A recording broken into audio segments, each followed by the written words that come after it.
Good morning, everyone. Pwede bang batiin mo katabi mo, magandang umaga sa iyo. Batiin mo yung isa mong katabi, sabihin mo, magandang lalaki o magandang babae pa ako sa iyo. Yan, it's a very wonderful Sunday morning. Mainit, mamaya uulan, mamaya iinit ulit, mamaya uulan. Isa lang pong ibig sabihin nun, ang pagpapala ng Diyos ay laging nandyan. At yung iyong kachat ay dapat mo nang iwan. Yan ang ibig sabihin po noon. Tama. Palakpakan po natin muli ang Lord sa buhay ng bawat isa. Yan. And again po, it is, asan ba ako? Yan. Bati ko muna, meron po ba sa first time, sa kauna-unahang pagkakataon nakarating sa ating magandang gawain, Sunday service? Pwede po pakitaas ang kamay ng ating mga first-timers. Huwag po kayong mahiya. Please be honest. Pataas po ang kamay. Welcome po. Palakpakan po naman natin ang Lord sa buhay nila. Pwede pa yung mga first-time, kawayan po natin sabi, welcome po. Welcome po. Welcome po. Welcome po sa Jesus the Anointed One Church. Ako po si Pastor Philip Plata. Ako senior pastor dito sa JA1 Church. Hindi po natin pinag-uusapan anumang religion o anumang paniniwalang sala. Pinag-uusapan po lang natin relasyon sa Panginoon. Yan. Kasi we believe, hindi tayo naniniwala sa religion kasi ang religion naman ay hindi namatay sa iyo. Yung nagtayo ng religion na yan, hindi namatay para sa iyo. Ang namatay para sa atin is si Jesus Christ at namatay siya sa atin at pinamahal niya tayo. Sabihin mo sa katabi mo, mahal ka ni Jesus. Sabihin mo sa isa mong katabi, Jesus loves you. Okay po. So, napag-usapan po natin for the past 3 weeks. O nga pala po, meron nga pala po tayong mga bagong sections dito. This is the family section. Yan, yung may mga asawa at anak na po. Yan. Tama. Saka mga magaganda lalaki. At kung doon po ay may mga pamilya na, dito yung pares-pares po. Yan. Ayun na, welcome ko po ang ating napakabuting kapatid na si Angelo Toriol. Yan. Sound, praise. Siya po ay galing po sa Dilim. Yan. Siya po ay galing sa Kadiliman, pero siya po ay naiahon sa Kadiliman. Ngayon po ay may kasama po. Yan. Ay, nako, pakilala daw. 3 weeks pinag-usapan natin yung ako at si Lord. Ano ba yung pagmamahal ng Lord sa atin? At paano ba mahalin si Lord? Sino po minamahal na si Lord dito? Yan. Sino minamahal si Lord kahit hindi ako perfect? Kahit may kulang sa akin. Yan. Lahat tayo ganon. So, ngayon naman, sa ngayong July at August, pag-usapan naman natin names. Pangalan. Sabi nyo nga, names. Pag-usapan natin, ano ba yung mga pangalan ng Diyos? What are the names of God? Mas maganda kung may mamahalin tayo, kilala natin siya. Kung mamahalin natin ang Diyos, maganda, kilala natin ang ating Diyos. So before we continue again, let's all stand up and let's declare our calling verse, Luke 4:18 up to 19, 1, 2, 3, go. Spirit of the Lord is upon me because He has anointed me to preach the gospel to the poor. He has sent me to heal the brokenhearted, to preach deliverance to the captives and recovering of sight to the blind, to set at liberty those who are bruised, and to proclaim acceptable year of the Lord, for our God is Jesus, the Anointed One. And let's declare our 10 culture, kung sino tayo, identity. 1, 2, 3, go. I am a blessing. I am anointed. I am a deliverer. I am a good follower. I don't destroy, I build. I am not seasonal. I appreciate everyone and everything. I am part of something big. I am partnership with Christ. And I am not extreme. Pwede tayo maupo. Sa Old Testament, sa biblical times, ang mga Israelites, mga Hudyo, mga Hebrews, hindi po nila tinatawag ang ating Diyos Ama, na Diyos. They call Him names. For example, ang tawag nila ay Elohim, Most High or kataas-taasan. Isa pinag-uusapan nila, tayo sambahin natin ang kataas-taasan. Maraming tawag doon. Merong El Shaddai, Jehovah. In other terms, isa pang tawag nila sa Diyos ay King of the Universe.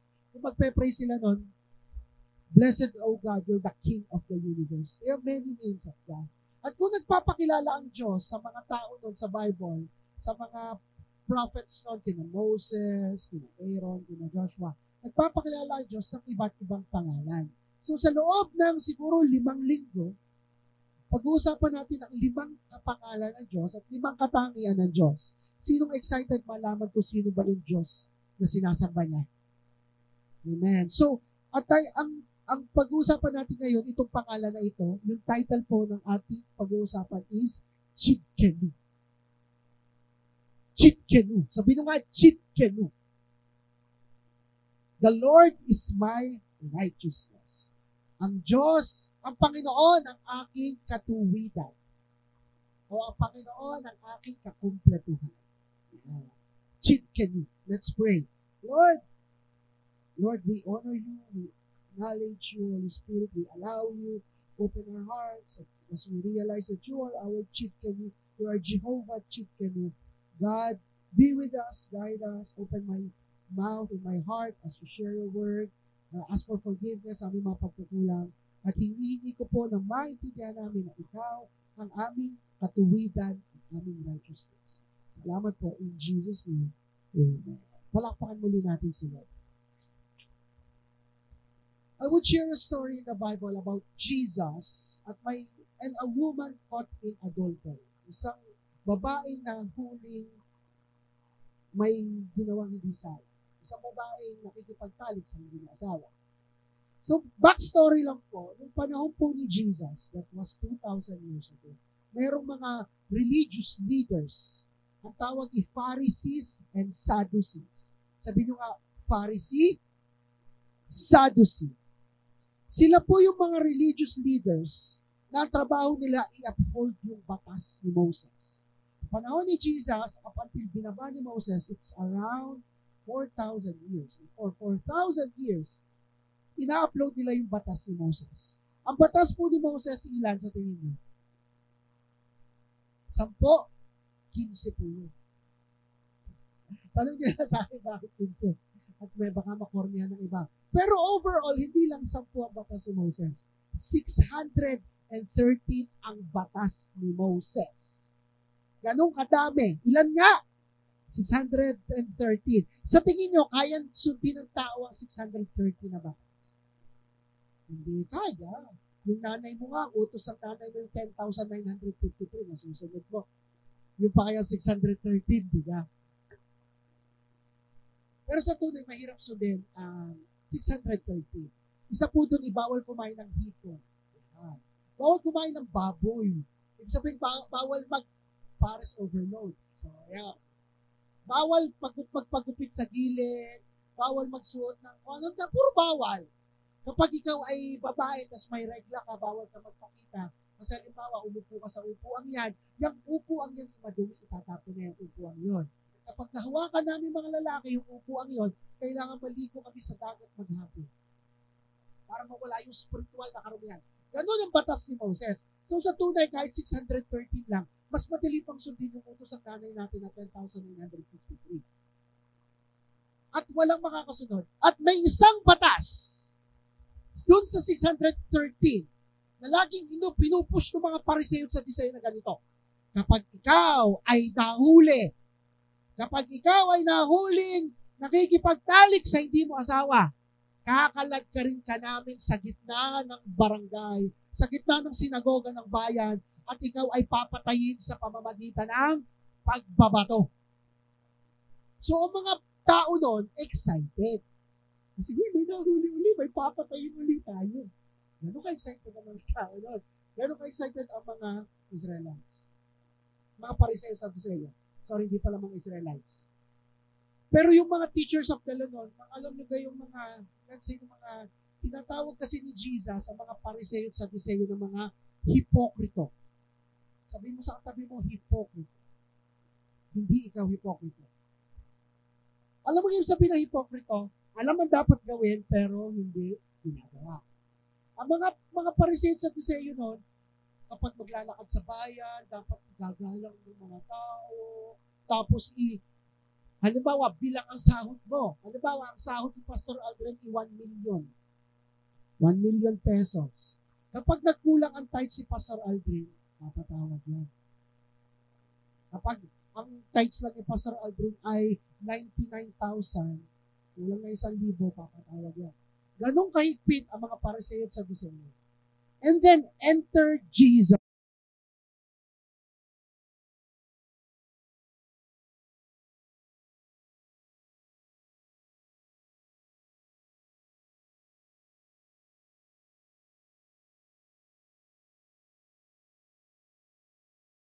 Na sinasummarize ko na yung 613 sa 2 batas na lamang.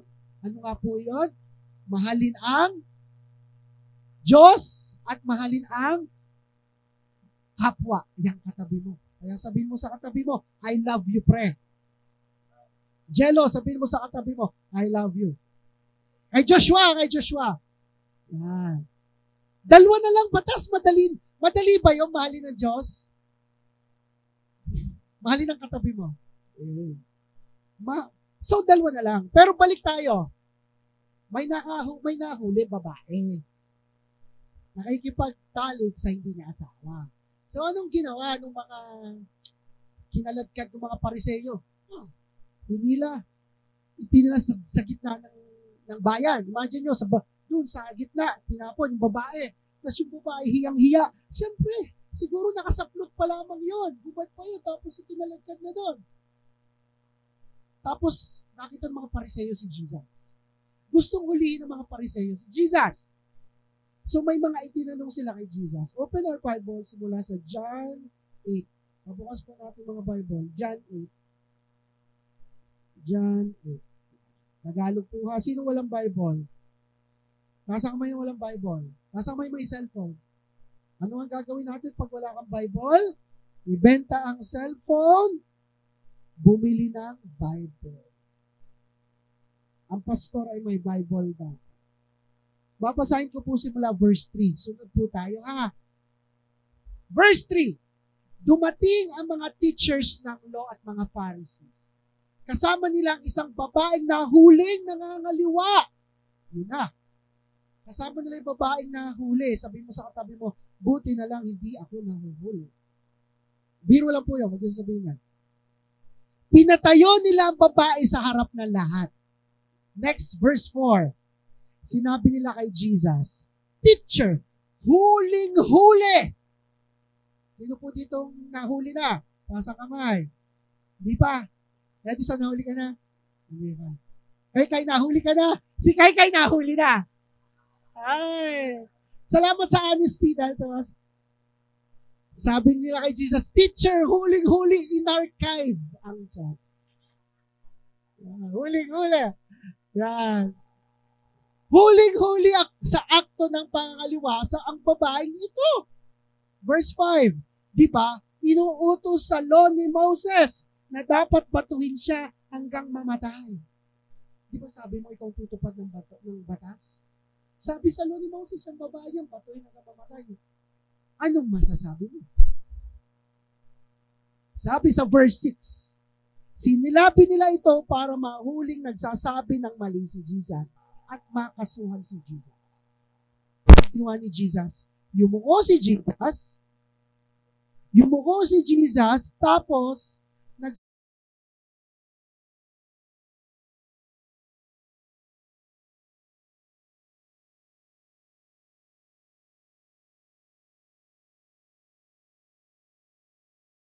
tuloy pa rin sa pagtatanong kay Jesus at tumayo siya at sinabi, Hoy Jesus, ano ba ginagawa mo? Sinusulat mo dyan?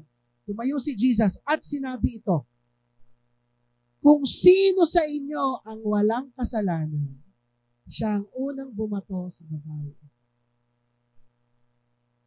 Verse 8, next verse.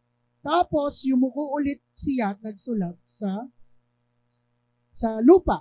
Pagkarinig nila ito, ang dami na kasing tao nun eh. Imagine nyo tayo lahat. Excited tayo may patayin.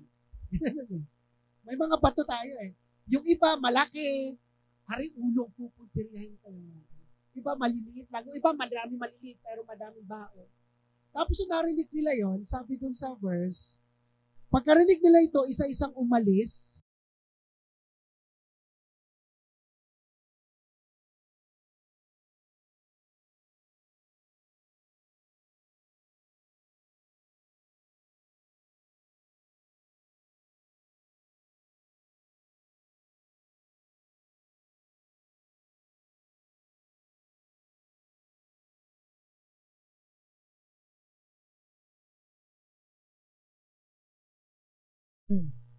Nasaan na sila?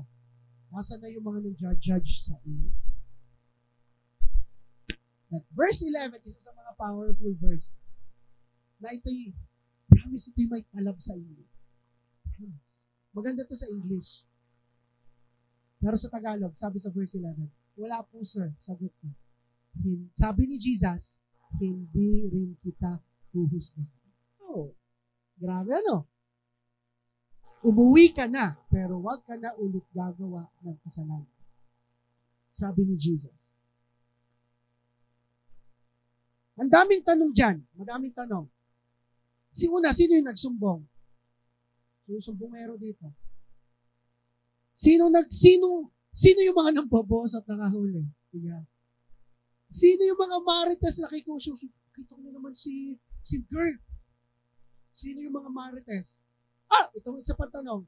Asan yung lalaki? Bakit yung babae lamang kinaladkad? Diga? Sino ba yung may asawa sa kanila? Yung lalaki o yung babae o pareho silang may asawa? Asan yung lalaki? Bakit yung babae lang dinala? Baka iba sa inyo magtanong, may video gayon? Pero ito yung pinakatanong natin. Ito yung pinakatanong natin. Bakit kaya iyon ginawa nung babae? Yung pinakatanong. Sa tingin nyo, bakit ginawa iyon ng babae? In general terms, bakit ang tao ay nang cheat? Wala po akong pinatatamaan muli dito, ha? Wala po tayong tinatarget dito. Pero ang tanong, bakit ang tao ay cheater? Kayo ng bakit ikaw ay cheater? Nasa kamay ng loyal.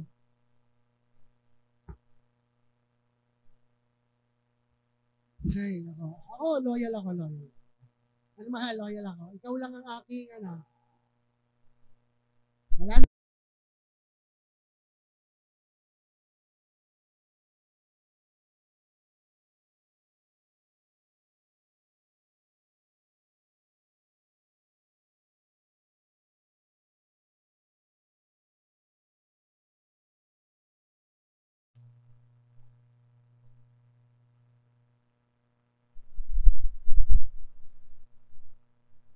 ng babae sa lalaki.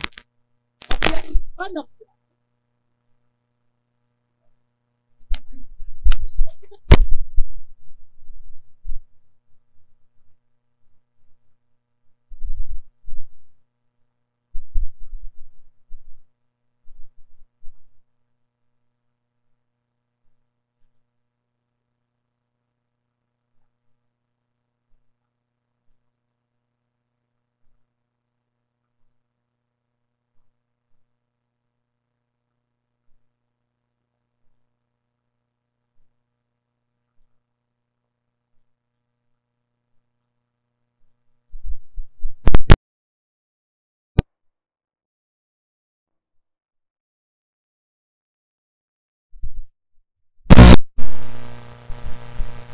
Na kaya nangyayari yun ay dahil laging may kulang. Tama ba? Laging may kulang. It is a generational curse or stronghold sa isang broken family. Na laging may mistress, may ibang babae ang ama o may ibang lalaki yung ina. There's always something like that. And sad part is, normal yun. Alam nyo, ako po'y nakapagtrabaho sa industry, nakapagtrabaho ko sa ganito, nagtatrabaho ko sa ganito. Normal kang pag-usapan. na ikaw ay may lalaki, tapos ikaw ay may asawa, tapos yung pag-uusapan mo yung ibang babae. Normal ganyan sa mga tao. And it's sad, nakakalungkot. Nasa isip-isip ko, ibigay mo yung asawa. Bakit mo? Normal sa workplace o kahit saan, may biruan ka na ganon, may asawa ka pero nakikipag-flirt pa sa iba. Normal gayon. And it's sad. It's a sad reality. At kapag ang magulang ay nakitang ganon ng anak, papasok sa isip ng anak, ginagawa ng magulang ko, bakit kaya hindi ko rin gawin? Kaya mga kabataan, hindi nagiging enough, feeling na laging kulang. Pag nagkaroon ng relationship ang isang kabataan, tapos nagkulang, kasi hindi naman tayo kumpleto eh, di ba? Sino kumpleto taas ang kamay? Ako nga, buhok, hindi kumpleto. Pa kaya kung ano. Wala sa atin kumpleto. So if we are not complete, paano natin may bibigay sa mahal natin yung kakumpletuhan niya? Hindi naman din tayo kumpleto. Ba't siya maghahanap? Kumpletuhin mo ako. Sabi, hindi niya ako kumpleto. Paano kita ko kumpletuhin? Ay siya, maghahanap na ako ng ibang kachat. That's the sad. Buti lang si Jello loyal. Walang ibang, isa lang kachat yan. Sinesegue ko lang ha. Pero, it's a sad. Alam niyo yung idea na hindi ako makukumpleto sa taong ito. Laging may kulang. And usually, dahil yung lalaki ay hindi na ibibigay ng babae yung tama, at may history yung lalaki, binubugbog ng lalaki yung babae, kaya naghihiwalay.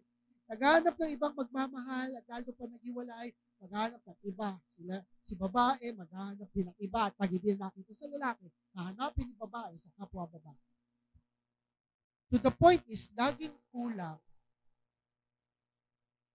Laging hindi kompleto.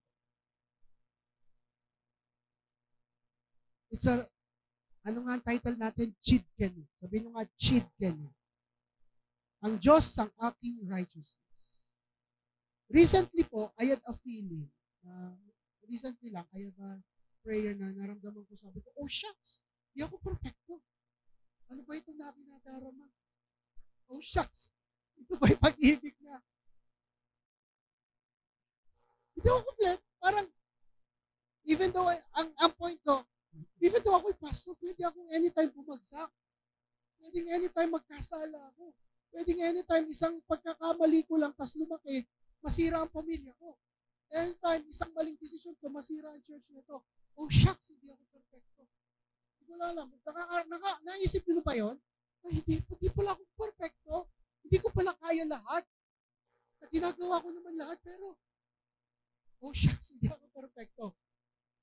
Magkakamali ako. Even though I'm prayer, nagpe-pray, nagde-devotion, magkakamali ako. Anytime, pwede akong mandaya sa finances ko. Anytime, pwede may pagkakataon, magkulang ako, hindi mo na ako magbibigay ng ito po ngayon. Or anytime, pwede ako mag-road rage. Minsan, pag nagdadrive ako, anytime, nag-worship song ako, pwedeng sarap tumigil na sasakyan at babaan itong truck na ito, itong kotseng ito, at businahan. Ano kang ginagawa mo sa kalsadang ito? Anytime pwede kong gawin yun. Anytime pag may tumat sa aking motor, pwede kong habulin. Anytime baka makagawa ko ng sala, baka sa Sabado, baka sumbi ako. Hindi ko masabi. Anytime, pigilan niyo ako ha. Anytime. And alam nyo, ayun naman ang tunay. Ang Diyos may standard. Sabi sa Romans 3:23, for everyone has sinned. Next verse. For everyone has sinned, and we all fall short of God's glorious standard. Pagpalagay na ito yung standard ng Diyos. May nakakabot ganon? Okay, wala. Kung ano man tayo nagkakamali, ay may standard ng Diyos. At ang masama pa, other terminology sa standard, kailangan mo maging righteous. Kailangan mo maging matuwid. Kailangan mo, para maabot mo yung standard ng Diyos at mabless ka at makarating ka sa langit, kailangan mo maging perfect. Yung po sabi sa Bible, kailangan mo maging perfect. Tingnan mo, katabi mo, hindi yung perfect sa ilong na lamang. Walang perfect dito. Ay, pastor, paano tayo makakarating Hindi tayo perfect. Sino po dito ang hinahanap ang Mr. Perfect niya? Nasa kamay? Nga naman si Mr. Right. Hinahanap ang kanyang Mr. Perfect. Diba?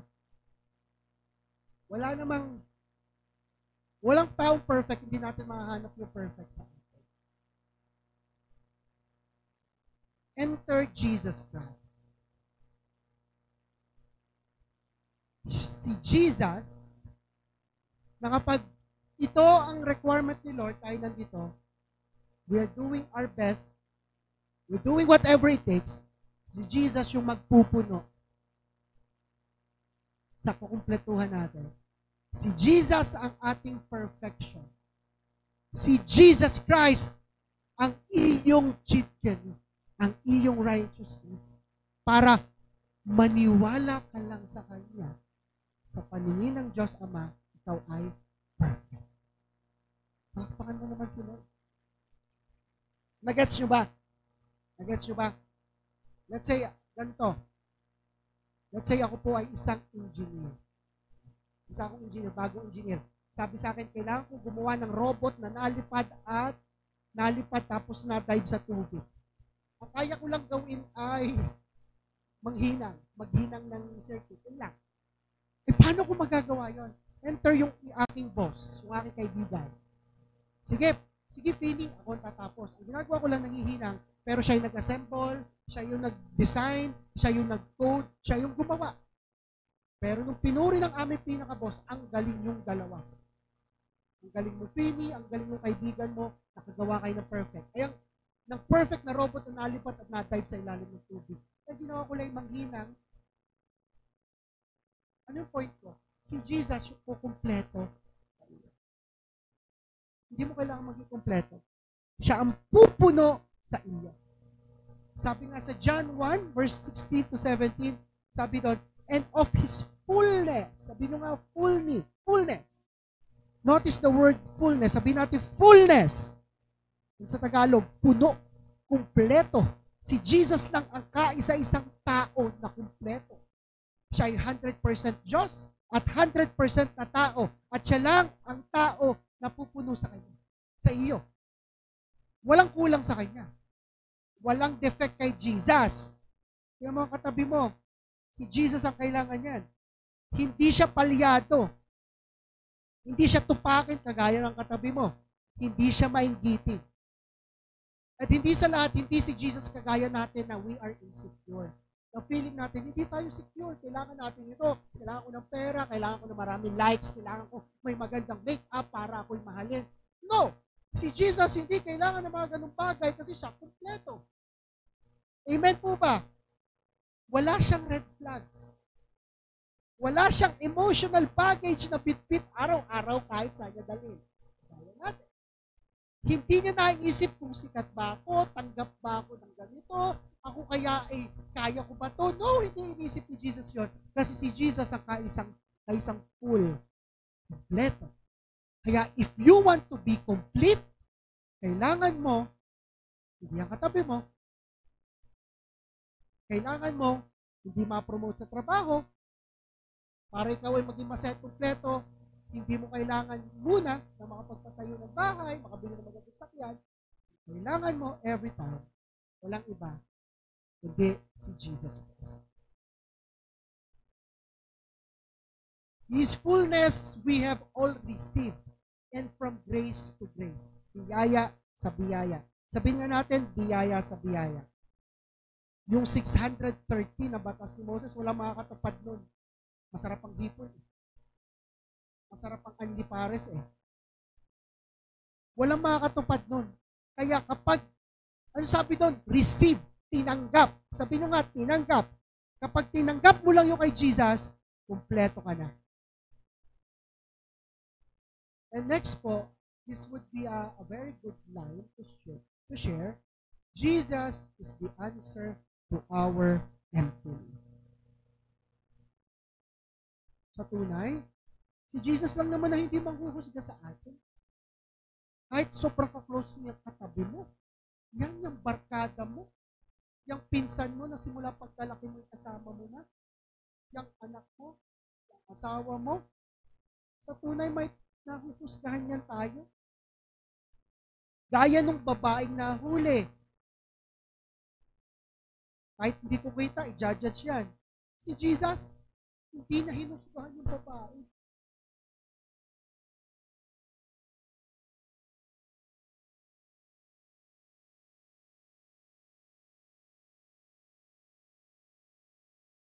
Red flags mo, ano man yung excess baggage mo, tangkap na tangkap ka ni Jesus. Na walang panghusga kasi mahal na mahal. Palakpakan mo naman siya kung naniniwala ka. If you are insecure, I believe si Jesus ang magiging security mo. Maaaring masaya ka sa harap ng iba. Maaaring nakangiti ka ngayon, but deep inside, may signal number 5 sa loob ng isipan mo na may bagyo sa iyo. Maaaring may rami kang kaibigan, nagtatawanan kayo pag kayo nalabas, pero deep inside, feeling mo kulang. Na feeling mo, pagkasama mo yung barkada mo, yung kaibigan mo, kasama mo yung bebe mo, doon ka masaya, doon ka makukumpleto. Only Jesus can fulfill you. And there is a good news. The good news is si Jesus. Sa biyaya ng Lord, Jesus is here in JA1 Church. At dahil nandito si Jesus, I believe you can find completion in this. Full band, please. Full band, please. You know, everyone here, marami sa atin di kompleto. Even I am not complete. Walang kompleto sa atin. Marami sa atin. I know, isa sa mga paboritong anak, birthday ngayon ay si Jem. Birthday ngayon ni Jem. Balita ko magpapa Jollibee, McDo, KFC daw siya. You know, isa sa mga, nandiyan ang tita. Hello, tita. Alam niyo po, proud na proud po ako kay Jem. Kasi po, we've seen kung paano siya ginamit ng Lord. We have seen kung paano siya itinaas ng Lord. And nakita din namin kung paano siya ginanon. And lagi nang pag nakausap ko siya, parang si Jem ay laging sinasabi niya, kung may pagkakataon dati na parang kulang, may ganito, alam niya na dapat si Jesus, pero kulang. Pero alam niyo, lagi namin sinasabi ni Pastora Racket, alam ko tita, lagi sinasabi niya din kay Jem, may magandang mangyayari. Never namin sinukuha ng kahit isa inyo. Lagi namin sinasabi ni Pastora Rocky, hindi ka namin susukuha. May magandang plano nun. Yung beses nang nag-try umalis, nag-try mag-quit, pero alam nyo, nandiyan pa rin si Jesus. Kasi si Jesus ang kumpleto sa kanya. Ngayon naman, si Jem hindi pa rin perfect. May mga baggages pa rin, tama? Pero, kaya nga need si Jesus. Sino ba? Lahat tayo kailangan natin si Jesus, diba? Sino kang hindi? Lahat tayo imperfect. Lahat tayo ay kulang. Kaya nga ikaw nakaupo dyan, kasi kulang ka. Hindi ka uupo dyan kung kumpleto ka. Kaya ka nakaupo dyan kasi kailangan mo si Jesus. And we all need Jesus. Ngayon naman, si Jem, ang kanyang life group, dalawa sa kanyang life group leader na din. Palakpakan naman natin ang Lord. We all need Jesus. Siya ang ating cheat canoe. Diba, imagine mo barkada mo si Jesus. Sino dito maraming barkada? Diba? Imagine mo ikaw yung isa sa mga disipulo ni Jesus. Tapos tamang trip-trip kayo. Alam mo si Jesus, ano rin yan, madali yan makisama sa tingin ko. Halimbawa, kakain kayo sa resto kasama si Jesus. Sabihin ni Jesus, ako bahala. Lord, kulang tayo sa pera ko, bahala. Order. Sir, ano pong order niyo? Ang daming disipulo. Order lang namin ay 5 tinapay at 2 isda. Pagtanong, sir, wala na bang iba? Sir, 5 tinapay lang po, 2 isda ang order niyo. Ang dami niyo po. Hindi, ako bahala. Yung mga disipulo magtatawanan, wala ko na mangyayari. Sir, any drinks po? Water lang po. Water. Pagdating ng order, pagpalagay 5 kanin lang at saka 2 bangus. Pag nag-pray, sabi ni Jesus, itaas natin ang pagkain. No? Aming Ama, Hari ng King of the Universe, salamat sa mga pagkain. Jesus name. Pagtingin yung 5 tinapay at 2 isda, dumami. Uy, kain na kayo, naging boodle fight. Yan, sarap ng pagkada ni Jesus, trip-trip lang. Tapos gusto mo ng drinks, Ay, tubig lang. Ginawa ni Jesus. Ginawang alak ang tubig. Uy. Tapos magka-camping kayo, di ba? Sinong feeling niya gusto niyo mag-camping? Kasama mo si Jesus magka-camping, tapos pinagtripan ka ni Jesus, biglang bumagyo, ay kainit. Jesus naman! Ano ba trip yan? Sorry. Biglang kumalma ulit. Masarap kasama ni Jesus pag siya yung barkada mo, di ba? Minsan kayo magsiswimming, nag-swimming kayo sa lawa, pero si Jesus naglalakad lang. Sabi, Jesus, daya mo naman, kami rin. Yeah. Tapos kulang ka sa pera. Lord, wala akong pera. Punta ka sa palengke, maraming tilapia doon, buksan mo yung bibig ng tilapia, may 1,000 doon. Alam niyo ba yun sa Bible? Yung kulang ng gold, magbasa kasi ng Bible. Sabi mo sa katabi mo, magbasa kasi ng Bible. Meron doon, kung Jesus kulang tayo sa pera, pumunta sa lawa, kumuha ng isda, pagbukas ng isda, may gold. Punta kayo mamaya sa palengke, bumili nga yung tilapia, pagkita nyo, baka may 1,000. Pero alam nyo, kung literally masarap kasama si Jesus, alam nyo pinaka the best benefit? Yung kapag kasama mo siya, feeling mo kumpleto ka. Walang kulang sa'yo. At kapag kasama mo si Jesus, siyang barkada mo, nagdadagdag siya ng halaga sa'yo. He adds value to you. And you know next, sabi doon, Jesus adds value to you and completes you. Pag sinabing add value, alam mo yung kapag kasama mo siya, parang mahalaga ako. Pag kasama ko si Jesus, parang wala akong problema. Parang kaya kong gawin lahat. Hindi ko kailangan magpakalulong sa bisyo. Hindi ko kailangan hanapin ang kakumpletuhan ko sa bisyo. Hindi ko kailangan sirain ang buhay ko. Naghiwalay kami. Hindi ako magpapakalulong. Hindi ako maghapong mag-online sabong.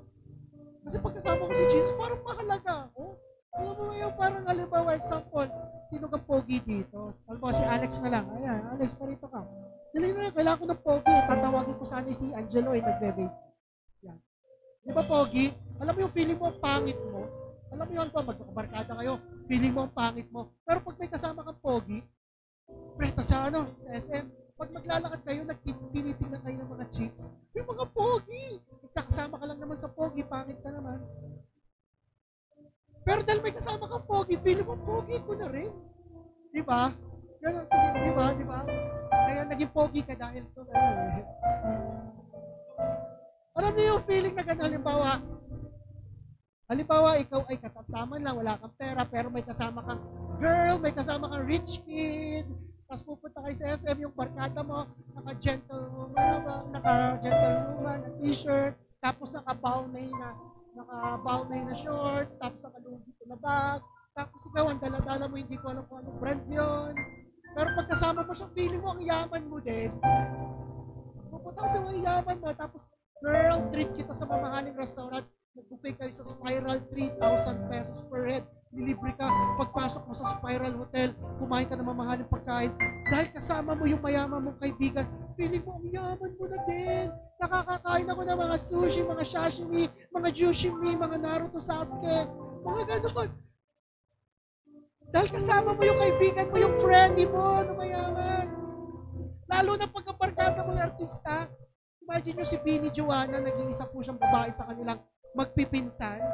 Tapos pag nauwi daw si Joanna sa mga niya, kasama niya mga pinsan niya, lalaki, babae, feeling ng mga pinsan niya, pinsan nila, sikat sila, nagva-vlog sila, tapos ang daming views dahil ni Joanna, yung pinsan nila. Naging mahalaga yung mga magpipinsan yon dahil ng kanilang pinsan na sikat na si Bini. Imagine mo si Jesus, barkada mo, kasama mo, kaibigan mo. He adds value to you. At kung may kulang ka, may kulang sa'yo. Nasaktan ka, ang pangit ng past mo, na sobrang nakakahiya ng ginawa mo noon. Pagkasama mo si Jesus, feeling mo, ang gaan-gaan mo, feeling mo, kumpleto ka. Feeling mo, walang kulang sa'yo. And we've tried to Gloria. Sabi niya, alam niyo si Gloria, last year lang ata yun. Isang buwang umalis sa church, hindi ko alam kung bakit. Pogi naman ang pastor. Maganda naman ang kanya nanay. Ba't umalis sa church? Ako daw yung magpapahinga muna sa church. Pastor, inulula po ako sa church. Pero kinakwento niya, for the 1 month, higit na wala sa church, hinahanap niya yung kumpletuhan sa ibang bagay. Sa trabaho, sa school, nabili ng mga gamit, pero hindi siya makumpleto. Until bumalik siya sa church. Balik niya sa church, dun uli niya naranasan ang pag-ibig ng Lord. At yung pala, boom! Mas higit na ginamit siya ng Panginoon.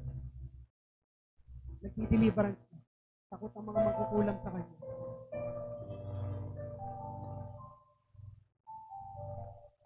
This is why we need Jesus and His presence. Kaya kayo napunta dito tuwing Sunday kahit naulan. Hindi kayo pupunta dito dahil hindi kayo palalaroin kapag sa 3x3. Hindi kayo pupunta dito dahil honestly, masarap pumunta sa church kasi alam mo kumpleto ka dahil ni Jesus. Alam mo sa sarili mo kapag hindi ka nakapag-church, ay kulang. Alam mo sa sarili mo. You know in yourself, kahit umulan, bumagyo, mainit na araw, I need Jesus. Si Jesus ang aking chicken. And I will end with this verse. Papalik nga ulit yung John 1:16. John 1:16. Sabi doon, and for His fullness, tumayo naman tayong oras na ito. Tumayo tayo lahat ngayong oras na ito. Sabi doon sa verse 16, and of His fullness, we all have received grace for grace. For the law was given kay Moses, pero ang biyaya, hindi ka karapat-dapat. Ang biyaya, hindi ka karapat-dapat, hindi ka kapili-pili, pero may pabor pa rin sa grace and truth came through Jesus Christ. We all have sinned. At minsan nabalik tayo sa kasalanan. Nabalik tayo sa pagtutuloy. Para tayo yung babaeng nahuli.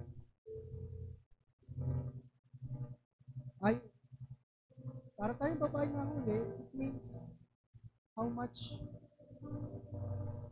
kahit mali yung ginawa ng babae, and we are quick to judge. In real life, aminin natin, pag nasa gitna si Alice Guo at may bato, siguro nabato na natin. Because we are quick to judge. But what if tayo yung nasa gitna? Diba ayaw natin husgahan tayo? Kasi hindi naman natin maabot yun eh. Pero dahil doon, dahil ni Jesus Christ, sinabi niya, ako yung kukumpleto sa inyo. Pwede ba maging honest tayo, tumaas ang kamay na, Pastor, isa ako doon sa mga tao na hinanap ang kakumpletuhan sa maling tao, sa maling bagay, sa pera, sa ganito. Taas ang kamay, Pastor, ako po yun. Ako po yun. Yes. Salamat sa honesty. Palakpakan mo naman ang Lord sa buhay mo. At Pastor, gusto ko makuha yung kakumpletuhan na yon. Paano? Sabi doon, we have received. Tanggapin mo lang.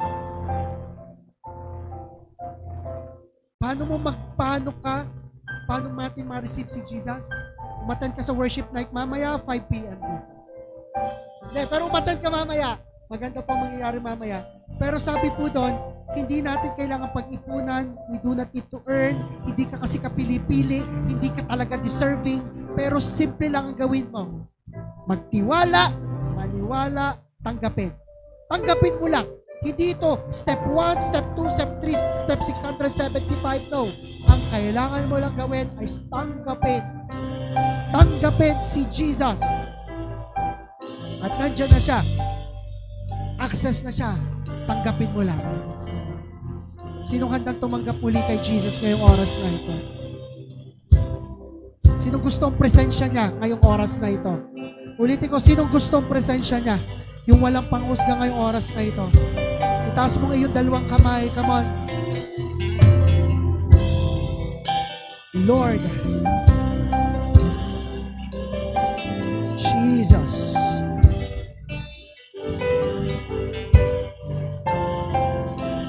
Jesus. Lord, I pray for these people. Continue to bless them, God.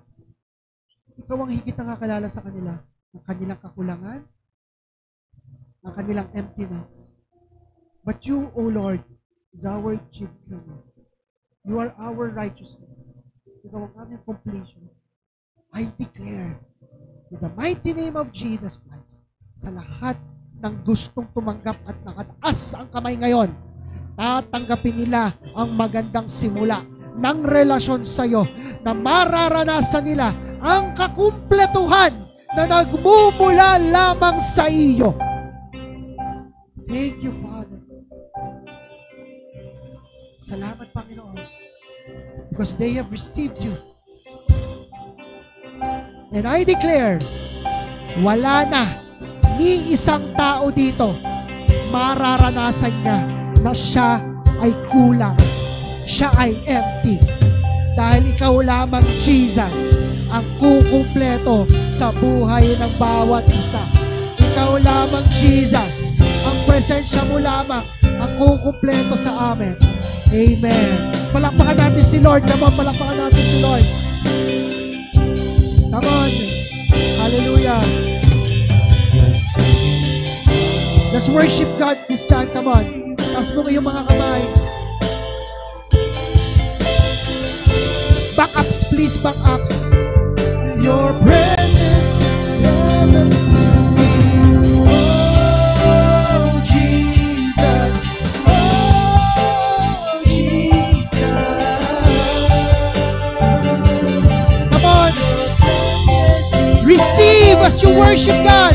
Oh, Jesus. Oh, Jesus.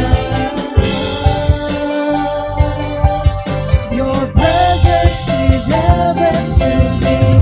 Oh, Jesus. Oh, Jesus. Your presence is heaven to me. Ang ganda ng line na ito. Let's sing. Treasure. Treasure of my heart and of my soul. Namnamin mo to. Redeemer. Tagabago ng nakaraan. Binabago mo ang mga nakaraan kung pagkakamali. Holder of my future days to come. You're the treasure. Treasure of my heart. Treasure of my heart and of my soul. Oh, in my weakness you are merciful. You're the Redeemer. Redeemer of my past and present world. Holder of my future days. You sing your presence. Your presence is heaven to me. Come on, just worship God. Taas mo iyong mga kamay or hold your heart. To me. Sing your presence, Lord. Your presence is heaven. Oh, just receive the presence of God in this place. Your presence is heaven to me. Come on, with one voice, singing. Oh, Jesus, oh, Jesus, your presence is heaven to me. Oh, Jesus, oh, Jesus, your presence is heaven to me. Jesus, oh,